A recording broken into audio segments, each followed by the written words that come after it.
जैसे सामना करते हुए देख सकता था। और बॉडी के अंदर ब्लड वेसल्स के अंदर भी यहाँ पर चेंज हमें देखने के लिए मिलता है। बबाता लुओ फेंग को समझा रही होती है कि लुओ फेंग तुम इतनी आसानी से गिव अप नहीं कर सकते, और यही कहते हुए उसको और भी ज़्यादा मोटिवेट करती है। जबकि हमें देखने के लिए मिलता है कि गोल्डन होवन बीस्ट जो था उसने यहाँ पर अपनी इवॉल्वमेंट को पूरा कर लिया था, और फाइनली जाकर यहाँ पर हमें दिखाया जाता है कि वो श्वेलियो क्रिस्टल पूरे तरीके से वहाँ पर अपने गोल्डन हॉर्न बीस्ट की बॉडी के अंदर कंप्लीटली एब्जॉर्व हो जाता है, जिससे कि गोल्डन हॉर्न बीस्ट यहाँ पर इसे अपनी बॉडी के अंदर महसूस करते हुए पहले से भी बहुत ज़्यादा पावरफुल हो चुका होता है, लगातार अपने हाथों को पटक रहा था। जिसके बाद बवाता लुओ फेंग को थोड़ा शांत करवाती है। फिर लुओ फेंग कह रहा होता है कि मैं इसे महसूस कर पा रहा हूँ, इसकी पावर बहुत ही ज़्यादा है और टाइम इंक्रीज हो चुकी है, लेकिन अगर मैं इसे कंबाइन करूँगा यहाँ पर अपने इन दोनों ही ओरिजिनल वर्ल्ड के इनिटेड सीक्रेट मेथड के साथ में, तो फिर मुझे लगता है कि ये 110% हो जाएगी। फिर लुओ फेंग इसे सोचकर और भी ज़्यादा मोटिवेट हो जाता है।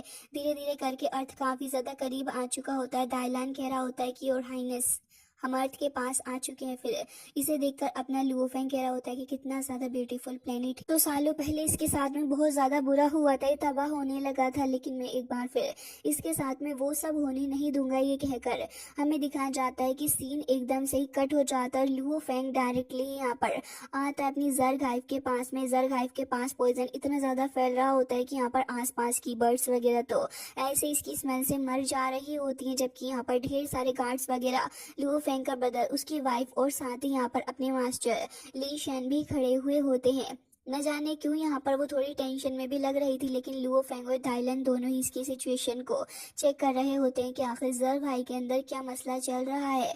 जबकि यहाँ पर लुओ फेंग एकदम से ही वापस आता है अपनी वाइफ के पास और उसे प्यार से यहाँ पर सहलाने लग जाते, पूछने लग जाते हैं कि ब्रदर, मुझे लग रहा है कि अब यहाँ पर जब तुमने रिकॉग्नाइज कर ही लिया है जर्ग हाइव को, तो प्लीज बताइए कि आखिर हम इसे टेम कर सकते हैं या फिर नहीं। लुओ फेंग कहता है कि हम इसे ऐसा कर सकते हैं। जिसके बाद यहाँ पर वो कहता है कि डायलन, एक काम करो, इन सारे ही लोगों को यहाँ से ले जाओ, क्योंकि मैं यहाँ पर अब इसकी पूरी की पूरी सेफ्टी को अब अपने हाथ के अंदर लूंगा। ऑल्सो तुम इस बात का ध्यान रखना कि सभी लोग यहाँ पर अच्छे से जाएं। डायलन तुरंत यहाँ पर शिप को बुला लेता है और हमें दिखाया जाता है कि सभी लोग ले जाते हैं। और अब लुओ फेंग इस जर्ग हाइव के पास अकेला बचा हुआ था। लुओ फेंग थोड़ी हिम्मत करता है और अपने गोल्डन हॉर्न बीस्ट की बॉडी के साथ में अब जैसे ही वो अपनी आंखों के सामने देखता है, तो हमें दिखाया जाता है कोड, जिसके अंदर यहाँ पर वो लेडी मौजूद होती है जो कि यहाँ पर जर्ग से रिलेटेड है।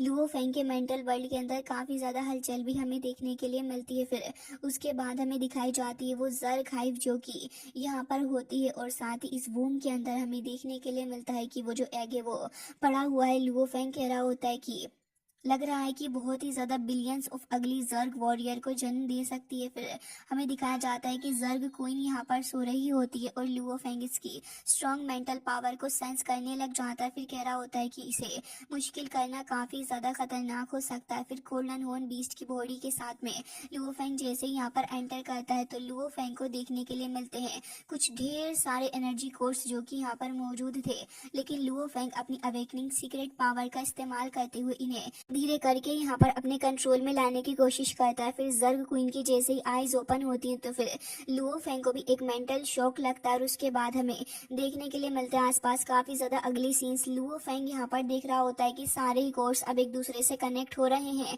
हालांकि यहाँ पर इस पूरी प्रोसेस के अंदर लुओ फेंग को भी मेंटल पेन का सामना करना पड़ता है, और अल्टीमेटली यहाँ पर चीखते चिल्लाते हुए लुओ फेंग जब अपनी आंखें खोलता है, तो वो देखता है कि वो तो एक काफी ज्यादा डिस्ट्रक्टिव सी जगह पर आ चुका है। साथ ही यहाँ पर धीरे धीरे कदम आगे बढ़ा रहा था, तभी कोई तो उसका पैर पकड़ लेता है। लुओ फेंग वहीं पर गिर गया था और ढेर सारे जर्ग एक के बाद एक आकर उसको चारों ही तरफ से पकड़ लेते हैं। हमें दिखाया जाता है कि लुओ फेंग कह रहा होता है कि मुझे अपने माइंड के ऊपर कंसंट्रेट करना होगा, और ये कहकर वो यहाँ पर इन पूरे तरीके से अपनी पावर का यूज करते हुए इन सारे जग्स को खत्म कर देता है, और उसके बाद चिल्लाते हुए एक बार फिर से वहीं पर आकर खड़ा हो गया था। और उसी टाइम हमें देखने के लिए मिलता है जर्ग क्वीन जो कि अब अपनी नींद से जाग चुकी होती है और वहाँ पर खड़ी भी थी, तुरंत ही फ्लाई करते हुए आ जाती है अपने लुओ फेंग के पास। और देखने में तो ऐसा लग रहा था कि ये लुओ फेंग को एकदम से ही पीटना शुरू कर देगी, लेकिन असल में लुओ फेंग ने अब उसे अपने कंट्रोल में पूरे तरीके से कर लिया है, और वो लुओ फेंग को ओनर कहकर बुलाती है। इसका मतलब साफ था कि लुओ फेंग यहाँ पर इसे कंट्रोल कर पाया है। फिर लुओ फेंग उससे पूछने लग जाता है तुम्हारा नाम क्या है। तो बताती है कि मेरा नाम इरीना है। फिर लुओ फेंग उससे पूछता है कि इरीना, अगर मैं यहाँ पर तुम्हें तुम्हारे ट्राइब के मेंबर्स के साथ में फाइट करने के लिए कहूँगा तब तुम क्या करोगी।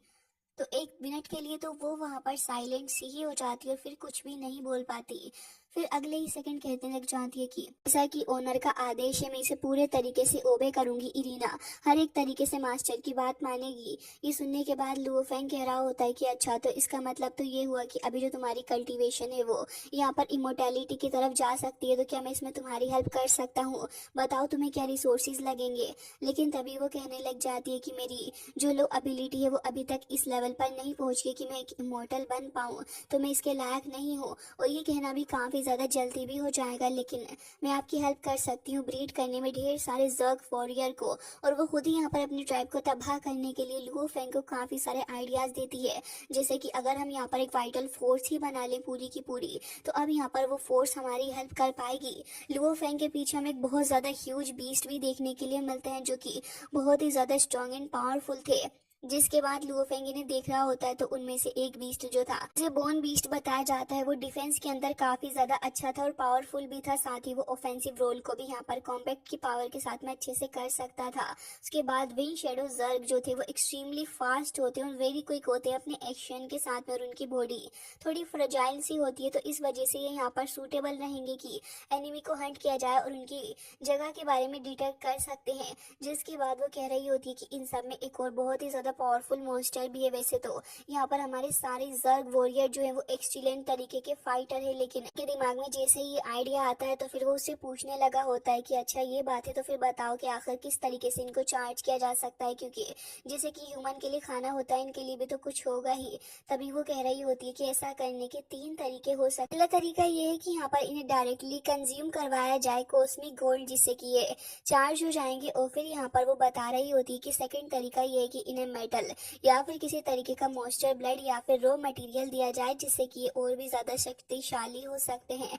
फिर यहाँ पर सडनली लुओ फेंग के ऊपर कुछ तो आकर गिरता है और असल में ये कॉप्स का भंडार होता है जो कि जर कॉफ्ते। फिर कह रही होती है कि अगर हम इनका इस्तेमाल करें तो फिर इनको रिसाइकिल किया जा सकता है और फिर इस मटेरियल का इस्तेमाल करना सबसे ज्यादा बेस्ट रहता है। ओनर, मैं आपको सजेस्ट करूंगी कि आप यहाँ पर ढेर सारे जग कॉप्स को बाय कर लें एक लो प्राइस के अंदर, और ये आपको सस्ते भी पड़ जाएंगे। इसी के साथ यहाँ पर अगर आप इनका इस्तेमाल करते हैं तो फिर ये एक बहुत ही ज्यादा ग्रेट आइडिया भी रहेगा। लुओ फेंग इसके बारे में सोच ही रहा था और कह रहा होता है कि लग रहा है कि अब मुझे अपने कुछ पुराने साथियों से बात करनी ही होगी।